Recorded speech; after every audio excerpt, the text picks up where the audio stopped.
The Paddy Power Half Hour on OTB Sports. Minimal contact in stadiums. That shouldn't stop the usual suspects from going down. Gamble responsibly. Gamblingcare.ie.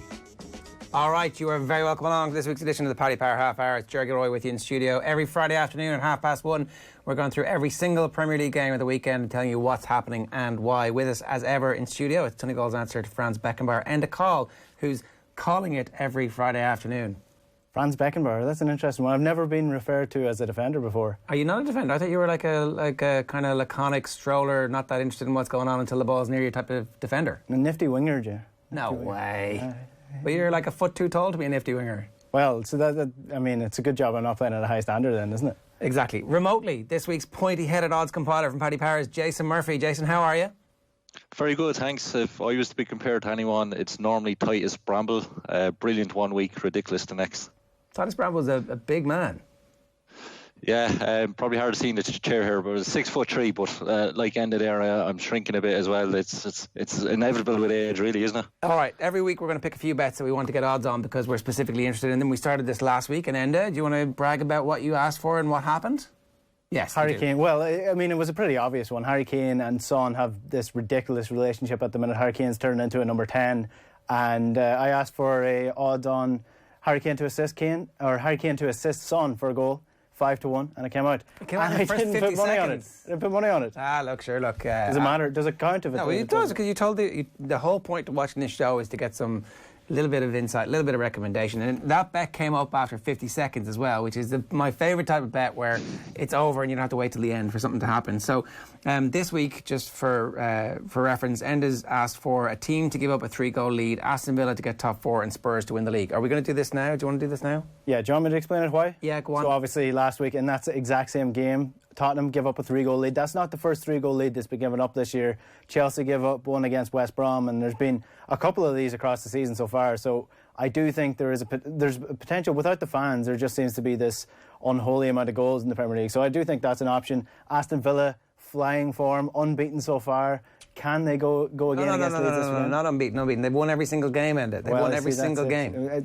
Yeah. Let's be correct. Let's be factually correct on this show. Technically, it's the exact same thing. They are unbeaten. So, they've good potential. They've got a good squad there. And then the final one is Tottenham to win the league. This one comes from my Twitter feed because it exploded after 17 minutes.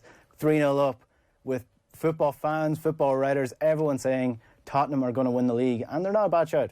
Although they did give up that 3-0. Well, come on. The game's 90 minutes, or 96.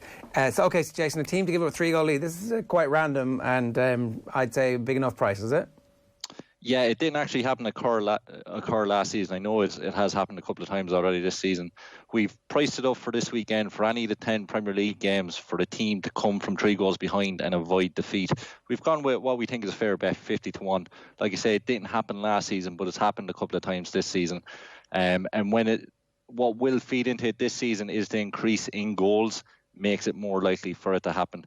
Now, we do think that there's a run of variance that this trend of the increase in goals in the Premier League isn't going to continue long term, but we have seen a clear increase from last season. Okay, that's interesting, because actually the other thing that I wanted to ask about, we may as well talk about this now, was I was slightly obsessed by how few draws there had been.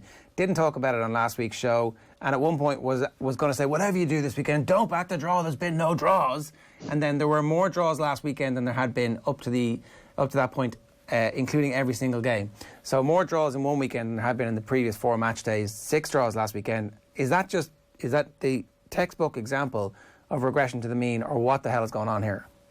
Yeah, so you've raised a couple of things there. So the first thing is, when we're pricing up the draws, what you do is you get the difference between the teams that are playing first and foremost. So for argument's sake, if Chelsea play Arsenal, you might say the difference of strength is probably similar to if Burnley played West Brom. But the price for the draw would be very different for both games, and the reason being is the goal expectancy for the match. So you'd expect a lot more goals between Chelsea and Arsenal than obviously between Burnley and West Brom. So therefore, your draw is often dictated by how many goals are expected in a game. So the Premier League has always had a healthy number of goals, and the amount of draws you tend to see is about 23-24% over the course of a season. It's only about 18 or 19% at the moment, and like we say, part of that is down to the amount of goals we're seeing. It is said to be the most competitive league in the world, but if you actually look at Spanish La Liga 2, 36% of games last season actually finished in draws. That's a properly competitive game with a really low goal scoring rate. But in terms of regression to the mean, it is exactly what it is. People overread too much into short run of sequences or results. For argument's sake, if you got up last night and dealt yourself a hand of poker and you got a royal flush, you'd be like, wow, that's incredible. And some people would think that makes it less likely for me to get another royal flush if I was to play next week. I've wasted all my good luck on this hand just sitting at home, not even playing for money. But it actually doesn't affect the chances of it happening. So if one weekend you get a lot of draws or a couple of weeks you don't get a lot of draws, overall it will balance out and regress to the mean eventually. And that means, sorry, what did you say, 20 what percent? So it's normally about 23, 24%. Like I say, for this season, I think it's running at about 18 or 19%. So if the goal rate is to reduce, which we think it will, we will see more draws. Across the top 5 leagues in Europe this season, we've seen the goal rate increase by about 0.2. So last season, you'd see most games across Europe, 2.7 goals. We've seen it gone up to 2.9. It's obviously gone up to 3.5 goals per game in the Premier League, but we do expect it to come move back down and reduce. Well, so hang on a second. Last weekend was the weekend to back draws because they were so far behind. And this weekend is still... So it has to get back up to its 23%, right? So if it's at 17 or 18, then there is going to be value in backing draws over the next while. But that's the example with the poker hand that I explained to you. I know, there, that doesn't make any sense to me. That's why I'm confused. Yeah, so like if you dealt yourself, a royal flush yesterday.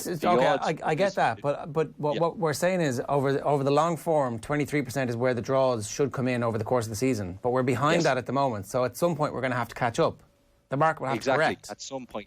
It's the law of large numbers. Over 1,000 game sample, it'll get back to that 23, 24%. So I just have to back the draw for the next 1,000 games, and I'm going to start.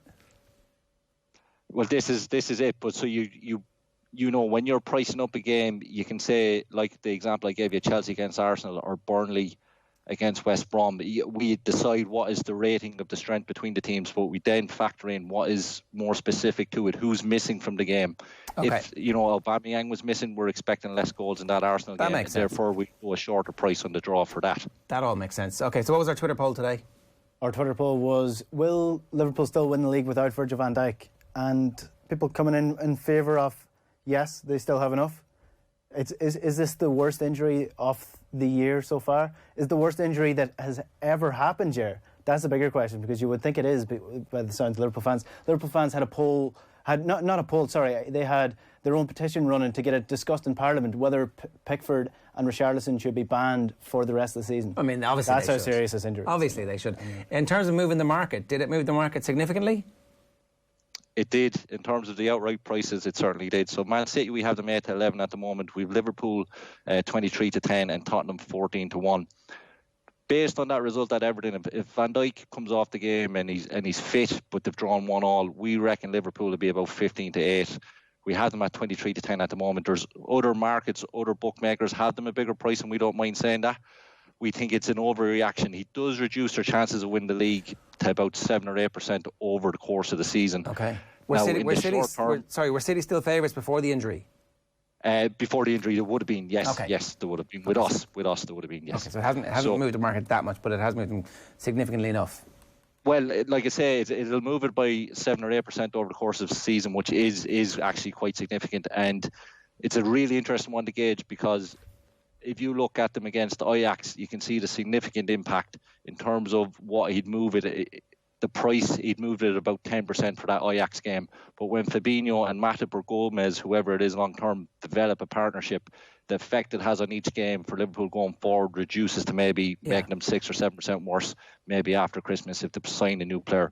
But over the course of the season, for one game, he makes a difference of 10% missing the next game. But over the course of the season, it's probably about 6 or 7%. I think as well. For Liverpool's performance. I think as well, Alisson is the other big thing that has to be factored in at the moment. So there's an overreaction to that as well. You can get in touch with us. You can WhatsApp us, actually. 0879 180 180 is the number if you have any specific questions that you'd like to get answered here for us. Our commentary games this weekend: Southampton against Everton, Bernard O'Toole and Kenny Cunningham on duty for that one, and it's Wolves against Newcastle. Stephen Doyle and Ruth Fahey are on commentary duty for that one. Here's the fixture list. Tonight, it's mighty Aston Villa against boring Leeds. West Ham and Man City, 12:30 on Saturday. Fulham against Crystal Palace. Man United against Chelsea, 5:30 on Saturday afternoon. by which stage your couch is probably going to be smelly. Liverpool against Southampton kicks off at 8. Sunday, Liverpool against Sheffield United is 8. Southampton against Everton is Sunday at 2. Wolves Newcastle 4:30. And then that 7:15 is Arsenal against Leicester. Bank holiday Monday, Brighton against West Brom and Burnley against Spurs. Where are we starting? We're starting with Aston Villa and Leeds on Friday night. Tonight, What? Aston Villa unbeaten. They've won every game so far. Yeah, come on. Give us the credit that we deserve. So what do you think of this, Jer? I think that this is one of those games where all of a sudden the expectancy from the Villa players and the Villa fans, which obviously isn't going to have as much of an impact as it would have done, is that they're going to go ahead and win this game. But Leeds are a team who they've had a bit of issue with in recent seasons. They know each other very well. Leeds are not going to be in any way intimidated by this. And I am beginning to, just cool the jets a little bit on the level of expectancy that fans should have about Villa. However, the performance against Leicester was excellent. It was the type of performance that you would have expected from a team who are self-confident and expressive, and they went and they created lots of chances, and they were still going deep into stoppage time, the 89th minute, whatever it was. Late in the game, they were still capable of attacking. And I don't know, I'm like, is this what it's like to support a team who are actually good? I don't know, Enda. Did you see the supercut of Jack Grealish from that game? Yeah, he looks pretty good, doesn't he? Unbelievable. Like, properly world class. He's going to drag them up to a level that they're not used to playing this year, as well as Ross Barkley and, Emi Martinez and all these players that they brought in. Aston Villa, I can expect them to be top half of the table this year. Jason, what are the odds on Villa for this game? Yeah, so Villa are 11-10, the draw 13-5, and Leeds 23-10. And just on Villa, we're not getting carried away. If you look at the 4 games that they've won against Sheffield United, it was an early red card and a missed penalty from Sheffield United to win the game 1-0 without creating much against 10 men.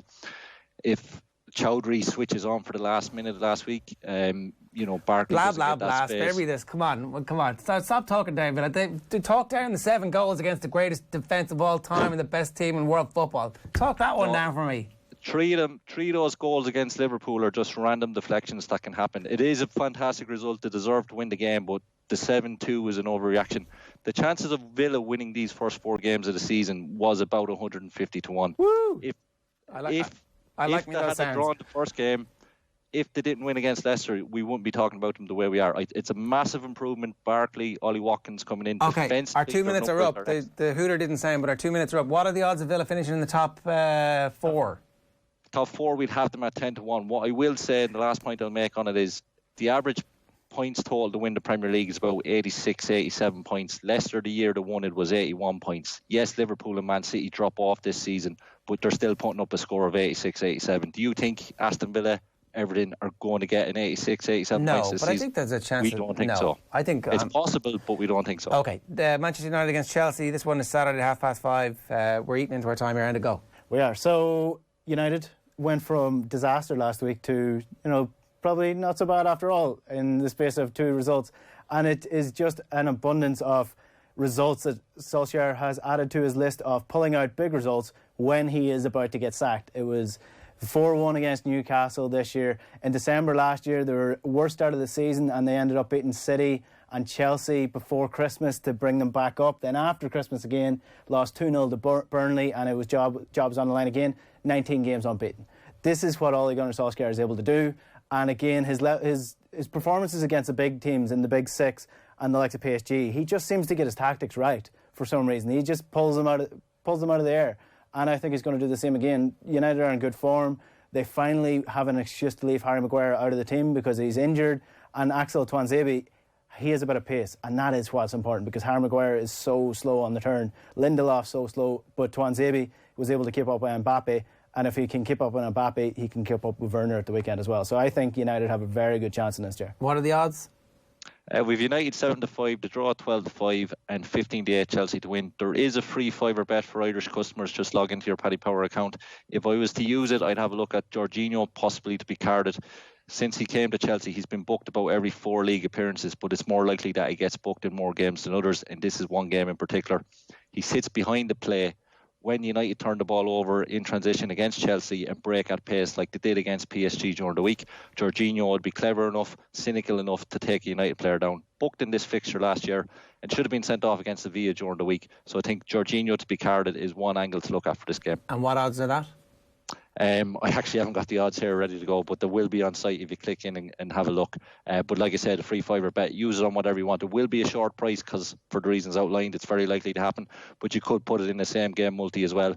Fernandes to score any time is an obvious one, given the increase in penalties we've seen this season. Okay, Enda, you're predicting what exactly? It kind of sounded like you were saying a lot of stuff and not telling me exactly what's going to happen. What's going to happen? I think United are going to win this game, Jerry. Okay, an outright win for Manchester United. Manchester United at home to Chelsea. Yeah. And obviously then that's going to bring pressure to Frank Lampard, who I know you hate. So that's Manchester United against Chelsea, Saturday at 5:30. We've made up a bit of time in this one. Let's move on. It's Liverpool against Sheffield United. This is Saturday at 8 o'clock. Interesting to see exactly who they pick in goals for this one, and I think that's going to have an impact on the price, notwithstanding the fact that Liverpool weren't actually that good the other night against Ajax, and in patches against Everton they were great. In other patches against Everton they weren't great. So I'm still not convinced that Liverpool are at the same level that they are going to hit when everybody starts playing really well. I'm not suggesting that Liverpool have come off for any specific reason other than at stages last season as well. They weren't at their absolute best week to week, and they didn't need to be. There were games like this where they would win it late on, as opposed to the previous season when they were smashing these teams early, scoring a couple of goals and playing the type of football that made it look like they were untouchable. Whereas actually, I think what they've added is an ability to win these games without hitting their absolute peak. Tell us about the odds for this one. I presume Liverpool are massive odds on. Yeah, 2-9 Liverpool to win, 11-2 to draw, and 11-1 Sheffield United. Do expect Liverpool to win, but it is a short price that I personally wouldn't be touching. Sheffield United aren't as bad as people think this season. Yes, they're missing O'Connell. He's a massive loss. Henderson not being in the goal is a significant difference as well. But they never really scored goals, and the fact that they're making changes in the back line to account for some of the injuries that they're having, the familiarity isn't there defensively between the players, which was their massive strength last season. So for this game, I'd avoid Liverpool. It's a little bit short, and I wouldn't back the overs because we've seen Mane come off during the week, had a nice pack on the knee. We know Liverpool, like you say, aren't fully up and firing. If Liverpool go 2-0 up, it'll be game management. With the games coming thick and fast, European next week, he could take off Salah early. So don't expect Liverpool to shoot the lights out here, but they should win. Yeah, relatively straightforward game, I think. I think so, yeah. Sheffield United have been poor. Just same issue that they had last year. They just can't score goals, and that's really biting them in the ass this time. So I think Liverpool will definitely run away with us. But as Jason says there, the odds are fairly short, so there's little point in backing them, really. Southampton against Everton, Sunday at 2 o'clock. Enda, your 2 minutes start now. Yeah, so this actually could be the game that Everton stumble on this year because they're missing Richarlison because of his tackle on Thiago. They're missing James Rodriguez through injury, and Seamus Coleman is still out injured. So they're missing a couple of players. James Rodriguez is the main one that they're missing because he has been just putting things on plates for players all throughout this season so far. Bernard will probably come in for him in the midfield. That's what Carlo Ancelotti's kind of saying. So he's not as creative, not as good as James Rodriguez. Richarlison missing up front as well. He's a threat. So like Southampton are one of these sides that they're inevitably going to end up mid-table regardless of how they go during the middle of the season. They went 3-0 down against Chelsea last week and then brought it back, and they're one of these teams that when they turn it on they can be excellent, but if they often start very slow. So it's going to be an interesting one. I do think that it's going to be worth looking at a draw in this, or even for Everton, both teams to score is what I probably think would be a good shout in this, because I don't think Everton are going to win this game. But Danny Ings, is he the best mid-table striker since Kevin Phillips? Kevin Phillips wasn't really a mid-table, he was more bottom-table. Since, I don't know. I mean, you don't count Vardy because they won the league? Is that... No, well, Leicester aren't really a mid-table side, you know. But I would say Danny Ings, 22 goals last year, 4 goals already this season. Dude, he's probably worth a shout for a goal in this game. It's a long out season. I think he's good. Jason, give me prices. Southampton against Everton. Go on. Yeah, 9-5 Southampton, the draw 23-10, and Everton 7-5. Interesting thing on that, when the Rodriguez injury news broke, Everton drifted from 5-4 out to about 7-5. If you look at the price Liverpool moved against Ajax, this is how we compare players. Liverpool went from 4-7 out to about 8-11, 4-6 off the back of the Van Dijk injury. Basically, that's telling you that Van Dijk is rated as twice as important as Rodriguez to Everton. Rodriguez obviously still very important, but for this game, I think Everton are too short. with the injuries that are missing, Southampton really poor home record, but at the same time, really good team under a really good manager, and that Everton price is too short. Okay, West Ham against Manchester City is next. This is Saturday at 12:30. We had Mark Lawrence on the show on Monday morning, and he dropped the bombshell that he is good mates with David Moyes, and that for the first time, David Moyes looks at his team and goes, I actually like this team. And I think he was talking about for the first time since he was at Everton, to be honest. It's that long ago. And so if David Moyes likes his team and is happy to do dad dancing on the pitch the way he was last weekend, then I actually think that maybe, just maybe, there's something about this about this West Ham team that we haven't seen. And you forget that Moyes was actually a good manager for like quite a long period of time. His Everton team, when he was at Everton, were decent. He got the West Ham team the first time he was at West Ham to play for a while and was doing all right. And actually, if they'd kept him on, then maybe West Ham wouldn't have found themselves in the mess that they needed to turn back to him. Plus, I don't know, there does seem like there's enough dynamism in the team that I don't think they're going to get beaten this weekend. So, Jason, am I completely ridiculous here? What are the odds? Yeah, so West Ham 6-1, the draw 4-1, and Man City 4-11, and it's actually generated a bit of discussion this week in the office. Some thinking the Man City price is a bet. I think it is at 4-11. Others saying not. Last time West Ham got a result against Man City, Pellegrini was in charge, i.e. Man City under Pep beat West Ham and normally beat them well.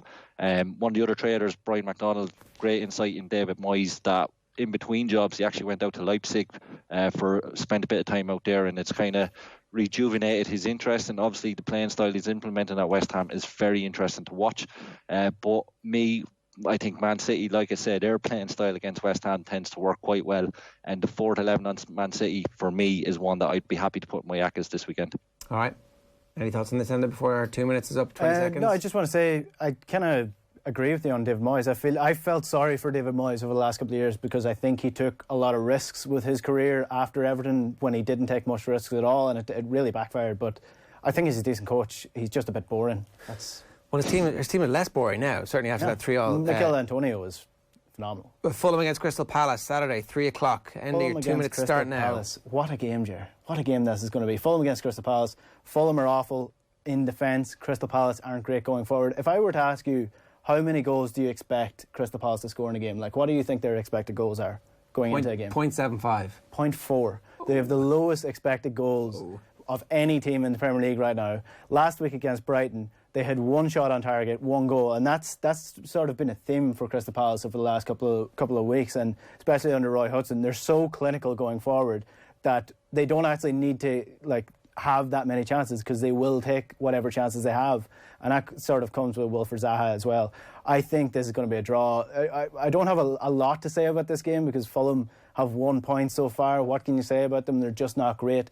I think the most interesting thing about Fulham is just the players that they brought in. Ruben Loftus-Cheek seems to be a good enough addition for a bottom side to bring into the midfield going forward. So they may improve, or they may end up being the worst Premier League side in the last 10 years. That's where Fulham stand at the minute. Okay, odds on this one, Jason? Yeah, so Fulham 7-4, the draw 21-10, and Palace 7-4. Palace were actually favourites earlier in the week for this, and I'd avoid them if they end up going off favourites for this match. I'd avoid backing them. It is a really significant game. Come the end of the season, I tipped up both of these teams to go down, but if one of them stays up and one of them goes down, you look back at the result from this game as being quite significant, even though it's early in the season. But the best tip I'll give you for this game, it's 3 o'clock Saturday. El Clasico is actually on at the same time. It's a fair point. Wolves against Newcastle is next. This one's Sunday at 4:30. This could be a decent game, Enda. Yeah, sort of like I was saying about Crystal Palace. Like Crystal Palace, you don't expect to score many goals. Wolves, you do. And Wolves have been struggling for goals this year. They've only got 5 so far. And Raul Jimenez has 3 of them. So if he's not firing, then Wolves aren't firing. And I do think it actually has a lot to do with Matt Doherty not being down that right-hand side. I mean, last year when you think about Wolves at their peak, after Christmas, when they're absolutely flying and really like a potential for top 4, they had Matt Doherty and Adama Traore, the 2 foreign players in their team, playing down the right wing. And Adama Traore hasn't really been playing for them this year. He's been coming off the bench, and that was a theme of the season last year, so he's struggling for form. But Nelson Semedo, for me, is not a like-for-like replacement for Matt Doherty. He's not as good as Matt Doherty. He doesn't seem to do the same jobs as him. So time will tell on his Wolves career, but I just don't think he's as good. And I do think that's why Wolves have been struggling along. They've kind of been petering along. They don't look fit. But I think that comes down a lot to the COVID situation at the minute. And Wolves and Nuno have complained about that quite a bit. All of their preparation so far has been either interrupted or dominated by COVID, and that's just not something you want in your camp. No, 100%. I just remind everybody that last week Enda did say Wolves and Leeds. That was going to be a game with loads of goals. How did that finish up, Enda? It ended up 1-0 to Wolves. Okay. So in this, I'm going to be a bit more conservative. Newcastle are middle of the road. They're not great. They're not awful, but they're certainly not boring. So I do think. Okay. What I do want to see in this game, Ger, is Ryan Fraser playing on the wing along with Saint-Maximin on the other side, because I do think that's a really dangerous. He's pretty good. He's been explosive so far, Saint-Maximin. Give us the odds on this one quickly. Yeah, Wolves 8-11, the draw 12-5, and Newcastle 4-1. Just to say quickly, the markets have been very against Wolves this season, and I think there's an overreaction. Trust the business that they do. It usually comes good. Look at the signings previously: Neves, Rui Patricio, João Moutinho, all excellent signings. So trust the Wolves transfer business. No European football this season, so they should do really, really well in the league. Okay. 4-1's a big price for Newcastle in the game that isn't as one-sided as that. I do want to remind you, Jared, that you said that Newcastle were a great bet last week. Well, just while we're on the 86 minutes, theme what was of the bringing score? things up, there was 86 minutes. What was the score? I didn't expect Ole Gunnar Solskjaer to turn the season around. It either had to happen last week or it wasn't going to happen at all. So up against it turns out that wasn't. That was always going to happen for him. Arsenal against Leicester is the next game we're going to talk about. This is Sunday at 7:15. That's a very dead time for watching football. The NFL is going to be in its full throat at this point. Maybe you're going to be drawn over to this one. I think Arsenal, the sideshow with Ozil, has not managed to in any way disrupt them. And it was interesting that they had to go to the bench in Europe last night to try and get things sorted out for them. I'm not sure that they have the depth of the squad just yet to be able to go Thursday, Sunday. I don't think Arsenal are as far along as we all think they are. The Thomas Partey performance last night's been widely lauded. So look, maybe he is able, after a disrupted pre-season, to put in the level of performance Thursday, Sunday again. I think Leicester have been a little bit disappointing off the back of an amazing performance. I kind of expected them to beat Villa and to do it relatively comfortably. And they also are doing the Thursday, Sunday thing. So maybe I'm talking myself out of this one here. What are the odds on this? Yeah, so we've Arsenal 5-6, the draw 13-5, and Leicester 29-10. I wouldn't recommend a bet yet, purely because we want to know if Jamie Vardy is on the pitch or not. If he's not, the Arsenal at 5-6 will shorten, but probably is a bet. But if Vardy does play, his record against the top six clubs is second to none, really, in the Premier League, considering he plays with a team outside the top six. So I'd have a look at Leicester 29-10 or thereabouts if Vardy is on the pitch. Okay, so when do we actually find out? When do those teams, when will that news really break? This is really like the news kick-off. For public. It'll be known about an hour before kick-off, but you will see the markets know, like, that team news can leak to other areas early in the day. So if that Leicester price is shortening around 2 o'clock Sunday, you can assume Vardy's travelled on the bus and he's got his kit bag and his boots with him. Okay, it's funny, that's how the information, that's good to know. Keep an eye on those prices for that one. And anything to say about that? You got 10 seconds? No, I just think Leicester have been pretty here or there this year, but Castagna, good signing, really good signing for them. All right, Brighton against West Brom. This is going to be a cracker. Oh, it's amazing, Jack. Bank holiday Monday. Clear the decks for Brighton against West Brom. 5:30. I mean, they could see our best young defensive talent up against our best young attacking talent, or maybe it won't. Well, I also said last week ahead of the Brighton game that, they just can't score. Brighton, in contrast with Crystal Palace, are in the top 5 of expected goals every single week when it comes to scoring goals. They had 20 shots altogether against Crystal Palace last week, scored 1 goal, and that was in the 93rd minute, I think, from Lewis Dunk. So that is the issue for Brighton at the moment. They need to start taking these chances. It was a real issue for them last year as well, and if they don't, they're going to be in trouble, and that's just the gist of it, really, when it comes to Brighton. West Brom don't even have the chances to start scoring, but if they're going to get anything from these games, Dianganga, the young winger that they got from West Ham, I'm not sure if you saw the Mark Noble fallout over that. You're really starting to see why Mark Noble was so pissed off about that, because he's a really, really talented young player, burst forward, really good in the ball, and can shoot as well. I think he scored the first goal in the Chelsea game when West Brom went 3-0 up. So if West Brom are going to score, I think it's going to come from him or Callum Robinson, but I would say there's going to be a low-scoring game. Okay, how are the odds looking for this one? Yeah, we've Brighton 4-6 to draw 14-5 and West Brom 7-2. Just to finish out the point Enda made there, the XG numbers indicate that the process is good, and that's why Potter was brought in ahead of Chris Hughton to do this. Neil Maupay, any time I watch highlights of Brighton, there's always a clip where he's kind of got his body half back to goal and he's having to take 2 or 3 touches to turn or get a shot away. The most repeatable skill a striker can do is actually getting in the right finishing positions and getting his body shape right, that he can do the one-touch finish. If you look at Calvert-Lewin or even Luis Suarez, the goal he took against Celta Vigo last week, it's a one-touch finish. If Brighton could get that striker, then they're looking top half this season. Brighton actually had that striker, Glenn Murray, and they got rid of him. People will laugh at me for that, but Glenn Murray knows where to be at the right time. Oh, Glenn Murray is that man, you know. We're a big fan of Glenn Murray around here. Burnley against Spurs, Monday night at 8 o'clock. Okay, so what is the truth about Spurs? I think the truth about Spurs is more accurately what happened in the first half than what happened in the second half. And I am in on the Mourinho Sans. Need to come up with a name for that. They were very good in the Europa League as well, yeah. I just feel like once the whole Bale situation, once he starts finding his rhythm, and once if those three can play together the way that Son and Kane have been playing together, then that could be one of the greatest attacking trios that we've ever seen. Like we're literally talking about that level of performance, because that's where Son and Kane are at the moment. There is also the awful possibility that you inject this alien force into the body politic and it rejects the poison of Gareth Bale, and there's too much ego and they all hate each other, and who knows. There's it's not nailed on, but I'm definitely more in the this could be amazing to watch than not. And I think that it's games like this on Monday night under lights where they're going to click and they're going to do some damage. So what are the odds in this one? Yeah, so we've Burnley 4-1, the draw 3-1, and Tottenham 4-7. And for me, that's too short. This match last season, actually, Burnley went off favourites, and this is why context is important in closing prices. Kane and Son were missing for that game, and did a big second leg against Leipzig coming up. He had his next best attacking player, Moore, on the bench, and all those combination of factors actually seen Burnley go off as favourites. If you look at this price now, it's too short on Spurs, and the reason I say that is for 2 specific reasons.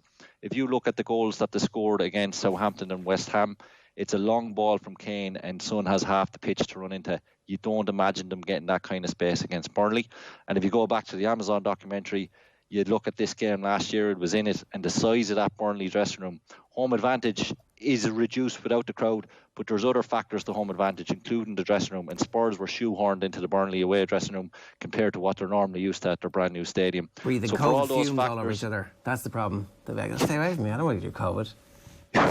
So for all those factors, the price I think for this is too short on Spurs, and I'd be looking to side with Burnley double chance or Burnley +1. But overall, you'd love to have a season 2 of the Spurs documentary just to see, especially after last week. There might be one. Ukraine against Ireland tonight kicks off at 5 o'clock. Ireland are short favourites, is that right? I actually haven't got the price in here in front of me, but it's a massive game for... Ireland are short favourites, yeah. They were 6-5 when I last checked, so draw is 12-5, and I think Ukraine are just slightly above. I think they're around about 8-5. Yeah. All we need to do for this game is avoid defeat, and we get to the Euros, and it'd be fantastic if they do like Irish soccer. Well, we don't. We're going to get into a playoff if we avoid defeat. So there's a possibility that it's not nailed on. A draw doesn't automatically qualify us. There's still a little bit more hoops to be jumped through. And we still have to play a German team that should already be through as well, which is also another chance also for that to get through. But it's a massive game for Irish women's soccer as well, and definitely be tuning in to watch it for sure. Yeah, kick-off is at 5 o'clock, and we'll be speaking with Ruth Fahey on Off the Ball on Newstalk this evening at full time, just after 7 o'clock. Follow us on at Off the Ball and on Instagram. And we had our Instagram polls every Thursday to see if anything outrageous is happening, and I think there was some outrageous stuff happening. People aren't buying Aston Villa. Off the Ball fans on Insta aren't buying Villa. Leeds were the winners in that poll, 1756. They won. Man United against Chelsea, people went for Manchester United. People did go nearly 2-1 for Manchester United. Liverpool against Sheffield United, it was 86% for Liverpool. For Fulham against Crystal Palace, 24% for Fulham, 76%. So a lot of people think that it's going to end up working for them there. And for The Southampton Everton game, 79% in favour of Everton. These don't actually correlate with the prices, which is interesting. Obviously, we didn't offer the draw. Maybe we can offer the draw next week and see if the votes tally up with the prices, or see what the difference between what the odds makers think is going to happen and what the public think. And there you go. Look at that. 81% think that Wolves are going to beat Newcastle this week. Another Paddy Power half hour is in the books. It was a 35-minute effort this week. We'll squeeze it into 30 next week, I swear, or else Enda has to do some kind of weird forfeit. You people out there can pick what it's going to be. We will see you next week, and my thanks to everybody involved in putting the show together. Jason, good stuff. Talk to you again soon. Cheers. Cheers. Thanks, lads. The Paddy Power half hour on OTB Sports. Minimal contact in stadiums. That shouldn't stop the usual suspects from going down. Gamble responsibly. Gamblingcare.ie.